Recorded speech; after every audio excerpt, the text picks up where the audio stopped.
ఏపీలో political heat రోజు రోజుకి పెరుగుతోంది. ఇప్పుడు పొలిటికల్ బాంబు పేల్చారు ఆంధ్రప్రదేశ్ డిప్యూటీ ముఖ్యమంత్రి పవన్ కళ్యాణ్. ముందుగా చెప్పి మరి శేషాచలంలో కబ్జా సామ్రాజ్యం వీడియో విడుదల చేసింది జనసేన.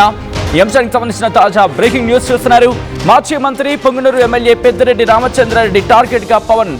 ఈ అంశానికి సంబంధించి టార్గెట్ గా ఈ ఆపరేషన్ చేశారంటూ చర్చ జరుగుతున్న నేపథ్యం ఇటు పులిచెర్ల మండలం మంగళంపేట సమీపంలో పెద్దిరెడ్డి అటవీ భూముల ఆక్రమణపై వీడియోకి సంబంధించిన విజువల్స్ మీరు చూస్తున్నారు. పవన్ స్వయంగా ఆ వీడియోని చిత్రీకరిస్తున్న విజువల్స్ ని మీరు చూడొచ్చు.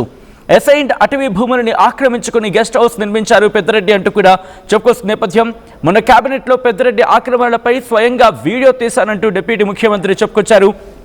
మంగళంపేట అటవీ ప్రాంతంలో ఆక్రమణను ఏరియల్ సర్వే ద్వారా పరిశీలించారు పవన్ కళ్యాణ్. చెప్పినట్లుగాని ఇవాళ ఉదయం వీడియో రిలీజ్ చేసింది జనసేన పార్టీ. దానికి సంబంధించిన బ్రేకింగ్ న్యూస్ చూస్తున్నారు. పెద్దిరెడ్డి ఆక్రమణలపై న్యాయ నిపుణుల సలహాతో చర్యలు తీసుకోవాలని పవన్ ఆదేశించారు. అటవీ భూముల జోలికొస్తే ఎంతటి వారినైనా ఉపేక్షించేది లేదన్నారు డిప్యూటీ ముఖ్యమంత్రి పవన్ కళ్యాణ్.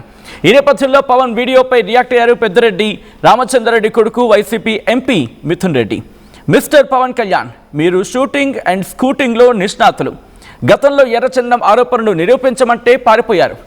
ఇప్పుడు మీరు వీడియో తీసిన భూమి 2000 సంవత్సరంలో కొనుగోలు చేస్తామంటూ మిథున్ రెడ్డి ఆయన ట్వీట్ చేశారు. ఆ ట్వీట్ని మీరు చూస్తున్నారు ఆర్టీవీ స్క్రీన్ మీద. Mister Pawan Kalyan, you are good at shooting and scooting. You have done that in the past. ఇక్కడ బ్రాకెట్లో మెన్షన్ చేశారు. Remember red sanders remarks made by you and ran away after I demanded you to prove the allegations. What you have shot from your helicopter is our legitimate land.